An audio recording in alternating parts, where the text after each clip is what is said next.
Hello दोस्तों, स्वागत है आपका एकलव्य कोचिंग क्लासेस में। और मैं लेकर आ गया हूँ आपके लिए पहली वीडियो। और आज हम बेसिक से पढ़ेंगे और आज हम देखेंगे कि आज हम संख्या पद्धति पढ़ेंगे। संख्या पद्धति में कुछ परिभाषाएं वो देखते हैं अपन। सबसे पहले हम देखते हैं प्राकृतिक संख्या। प्राकृतिक संख्या जो आपकी स्क्रीन पर लिखा हुआ आ रहा होगा, तो प्राकृतिक संख्या वे संख्या हैं जिनसे किसी वस्तु की गणना की जाती है, प्राकृतिक संख्या कहलाती है। मतलब जिससे किसी वस्तु की गिनती कर सकते हैं, प्राकृतिक संख्या। इसको इंग्लिश में नेचुरल नंबर बोलते हैं। उदाहरण अपन देखते हैं, 1 से शुरू होती है, 1 2 3 4 5 ऐसे चलती जाती है अनंत तक। ठीक है, तो ये हो गई प्राकृतिक संख्या। अब देखते हैं अपन इसके बाद पूर्ण संख्या। पूर्ण संख्या जैसे कि स्क्रीन पर आ रहा होगा आपके सामने कि प्राकृतिक संख्या में 0 को भी सम्मिलित कर लिया जाए तो वह पूर्ण संख्या कहलाती है। अब अपन इसका उदाहरण देखते हैं।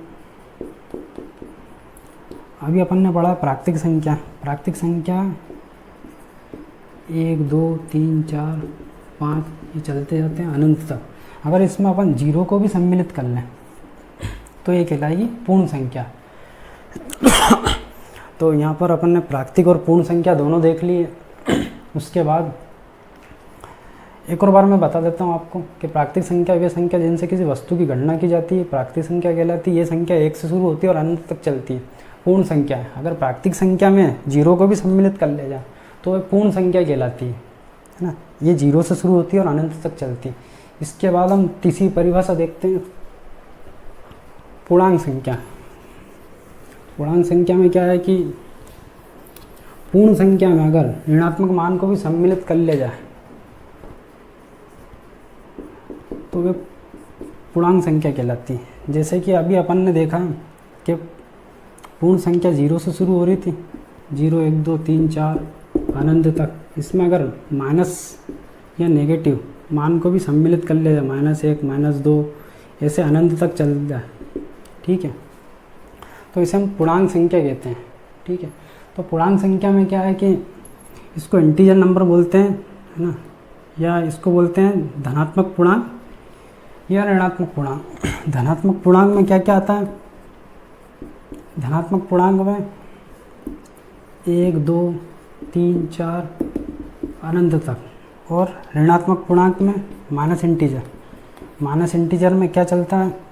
-1 -2 -3 -4 ये भी इनफाइनाइट तक चलता जाता है। ये हो गया अपने लिए पूर्णांक संख्या। ठीक है, इसके बाद हम देखते हैं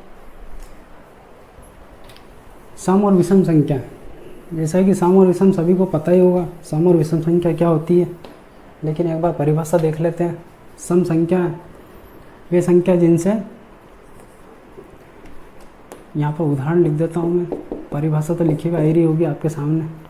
वे संख्याएं जो 2 से पूर्णतः विभाजित हो सम संख्या कहलाती है।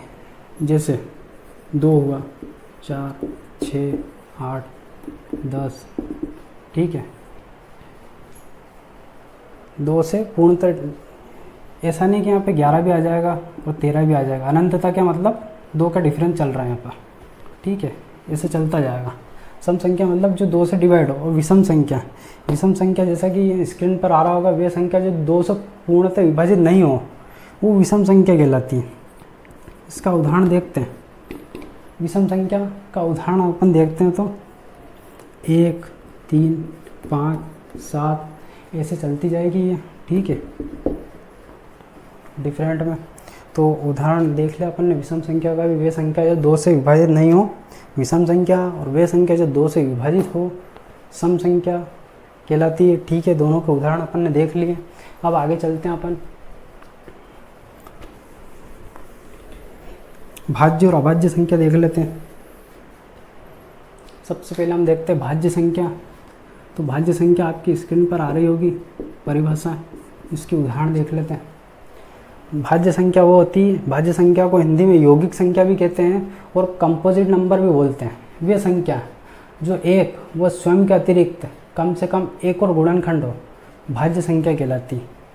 मतलब देखा जाए तो 4 6 8 9 10 12 भाज्य संख्या, मतलब वे संख्या है जो एक 1 से तो डिवाइड हो रही है, और स्वयं के अतिरिक्त एक और अन्य गुणनखंड हो, मतलब ये 2 से भी डिवाइड हो रही है 4। यहीं अगर 6 भी देखते हैं तो 6 1 से डिवाइड हो रही है, 2 से डिवाइड हो रही है, 3 से डिवाइड हो रही है, और खुद 6 से भी हो रही है। 8 भी देखते हैं, 8 भी 1 से, 2 से, 4 से, 8 से डिवाइड हो रही है। मतलब ये संख्या जो 1 से और खुद के अलावा एक और गुणनखंड हो वो भाज्य संख्या कहलाती है। ठीक है, और ऐसा प्रश्न बनता है कि सबसे छोटी भाज्य संख्या कौन सी, तो सबसे छोटी भाज्य संख्या कहलाती 4। ठीक है, उसके बाद हम देखते हैं अभाज्य संख्या। भाज्य संख्या होगी अभाज्य संख्या। अभाज्य संख्या को हम हिंदी में ऋण संख्या भी बोलते हैं या प्राइम नंबर भी बोलते हैं। तो अभाज्य संख्या में हम देखते हैं वे संख्या जो एक वो स्वयं के अतिरिक्त किसी अन्य से विभाजित ना हो या कोई अन्य गुणनखंड ना हो, वो कहलाती अभाज्य संख्या। अभाज्य संख्या के यहाँ उदाहरण देखते हैं अपन। ये 2 से शुरू होती, 2, 3, 5, 7, 11, 13 ऐसे चलते जाएंगे। मतलब कहने का मतलब ये है कि वे संख्या जो एक और स्वयं के अतिरिक्त किसी अन्य से विभाजित न हो वे कहलाएगी अभाज्य संख्या। अभाज्य संख्या 2 से शुरू होती है, 2, 3, 5, 7, 11, 13, 17, 19 ऐसे चलता जाएगा, 23, 29, 31 ऐसे चलते जाएंगे। ठीक है, और सबसे छोटी अभाज्य संख्या 2 है, सबसे छोटी सम अभाज्य संख्या 2 है, और इकलौती सम अभाज्य संख्या भी 2 है। सबसे छोटी और सबसे पहली विषम अभाज्य संख्या 3 है यहाँ पर। ठीक है, अब आगे चलते हैं अपन। परिमेय संख्या वे संख्या जो एक पूर्णांक को दूसरे पूर्णांक से विभाजित करने पर जो छोटे से छोटा मान प्राप्त हो तो वे कहलाएगी परिमेय संख्या। इसे P/Q के रूप में व्यक्त करते हैं या फिर इसे अंश बटे हर के रूप में भी लिख सकते हैं। इसके उदाहरण अपन देखते हैं, जैसे कि परिमेय संख्या, इसके उदाहरण देखते हैं अपन। उदाहरण में देखते हैं इसके 3/5 परिमेय संख्या जिसे अंश और हर के रूप में व्यक्त कर सकते हैं। यहाँ पर यह बात ध्यान देने की है कि जो हर है, जो Q है P/Q, तो इसका जो Q है या फिर जो हर है ये कभी भी 0 के बराबर नहीं हो सकता। अगर यहाँ पे अगर मैं ऐसा लिख देता हूँ कि 7/0 तो ये गलत हो जाएगा। ठीक है, क्योंकि अगर किसी भी, पहले तो चलो ये देख लेते अपन परिमेय संख्या, इसके उदाहरण ये हो गया 3/5। एक और उदाहरण देख लेते 11/8। ठीक है, ये हो गया। अब एक और बात यहाँ पर देखते हैं कि अगर कोई सी भी संख्या 0/1 है तो उसका मान 0 हो जाएगा।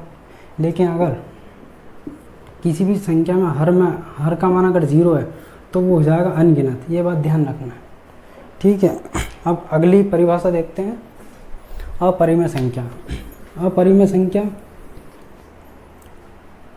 देखते हैं। अपरिमेय संख्या वे वास्तविक संख्या है जो परिमेय संख्या नहीं होती तथा जिन्हें P/Q के रूप में नहीं लिख सकते हैं, अपरिमेय संख्या कहलाती है। इसके उदाहरण अपन देखते हैं। अपरिमेय संख्या के अगर उदाहरण देखें तो ये है √2, √3, रूट में 1/2 या फिर 22/7 भी है, क्योंकि 22/7 का यथार्थ मान नहीं होता। ये बात ध्यान रखना। तो ये क्या है, ये सभी अपरिमेय संख्या है। ठीक है, एक बार फिर देख लेते हैं। परिमेय संख्या वे संख्या है जिसका एक पूर्णांक दूसरे पूर्णांक से भाग देने पर जो छोटे से छोटा मान प्राप्त हो वो कहलाएगी परिमेय संख्या। अपरिमेय संख्या वे वास्तविक संख्या जो परिमेय संख्या नहीं होती वो कहलाएगी अपरिमेय संख्या। मतलब जिसका यथार्थ मान नहीं होता, इसका कोई मान नहीं होता। ठीक है, यथार्थ मान मतलब बटे में नहीं लिख सकते जिसको। ठीक है, यहाँ पर 22/7 भी अपरिमेय संख्या है क्योंकि इसका कोई यथार्थ मान नहीं होता। ठीक है, अब इसके बाद हम देखते हैं आखिरी की 2 परिभाषा बची है ना।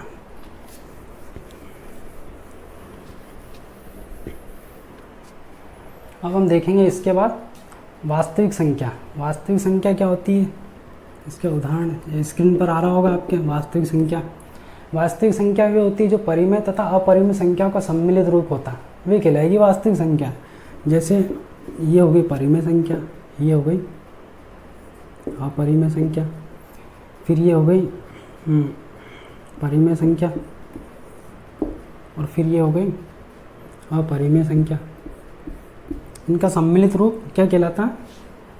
वास्तविक संख्या। उसके बाद हम देखेंगे यहाँ पर आ रहा होगा अवास्तविक संख्या काल्पनिक संख्या है। जैसा कि परिभाषा से, जैसा कि इसकी आपको लग ही रहा होगा कि काल्पनिक संख्या नाम से कि जो जिसकी सिर्फ कल्पना कर सकते हैं अपन। जैसे कि अगर उदाहरण देखते हैं अपन माइनस के √2, ठीक है, या फिर माइनस के 18, ये क्या काल्पनिक संख्या। मतलब अगर इसका कोई मान नहीं निकलेगा, मान भी निकलेगा माइनस में, अगर निकलता भी तो माइनस में, जो कि गलत है। माइनस में किसी संख्या का मान नहीं रहता, ठीक है। तो ये हो गई आपकी अवास्तविक या काल्पनिक संख्या, ठीक है।